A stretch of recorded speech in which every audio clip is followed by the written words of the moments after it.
Inverse folding of proteins is a computational process where the three-dimensional structure of a protein is predicted based on its compatibility with the database of sequences.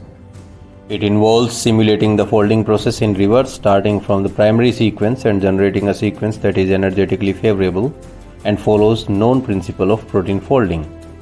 This method, also known as 3D 1D fold recognition, analyzes the compatibility between three-dimensional structures and linear protein sequences.